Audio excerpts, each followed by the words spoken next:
ৰাজবাৰী আঞ্চলিক নাৰী সজাগতা সমিতিৰ উদ্যোগত 7দিনীয়া বিহু কৰ্মশালাৰ আয়োজন কৰিছে তেওঁলোকে 12 মাৰ্চৰ পৰা অহাকালি অন্তিমটো দিন হ'ব আৰু খুব ভাল লাগিছে প্ৰায় 150 ষ্টুডেণ্ট হোৱা বুলি মই গম পাইছোঁ আৰু ৰাজবাৰীলৈ পোনপ্ৰথমবাৰৰ বাবে আহিছোঁ কৰ্মশালাত শিকাই খুব ভাল লাগিছে তেওঁলোকে খুব ধুনীয়াকৈ আয়ত্ত কৰিছে বিহু নাচসমূহ শিকোৱা হৈছে ভংগীমাবোৰ শিকোৱা হৈছে ঢোলৰ চেও চাপৰ শিকোৱা হৈছে আৰু যি আমাৰ গগনা নাচনীৰ মূল বাদ্য আমাৰ গগনা বজোৱা শিকোৱা হৈছে সঁহাৰি খুব ধুনীয়া আপোনালোকে দেখিছে খুব ধুনীয়াকৈ মই যিখিনি শিকাইছোঁ সেইখিনি তেওঁলোকে খুব ধুনীয়াকৈ কম সময়তে আয়ত্ত কৰি লৈছে আৰু আশা ৰাখিছোঁ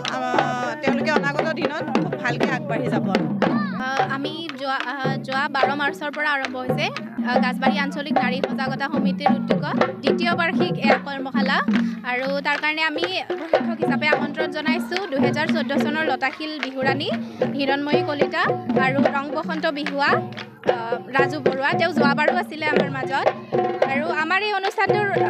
উদ্দেশ্য এটাই যে আমাৰ এই পিছপৰা অঞ্চলটোৰ যিখিনি ছাত্ৰ ছাত্ৰী আছে তেওঁলোকে বিহুৰ বিষয়ে ভালদৰে জানক কেনেকৈ শুদ্ধকৈ নাচিব লাগে সেইটো জানক নাচিব সকলোৱে জানে কিন্তু প্ৰতিযোগিতা এখনত যোৱাৰ লগে লগে ধৰক শুদ্ধ কি ভুল কি সেইটো কথা তেওঁলোকে বুজি পাওক সেইখিনি আমি বিচাৰোঁ আৰু আমাৰ মাজৰ পৰা ভাল বিহুৱা বিহুৱতী ওলাওক সেয়াই কামনা কৰোঁ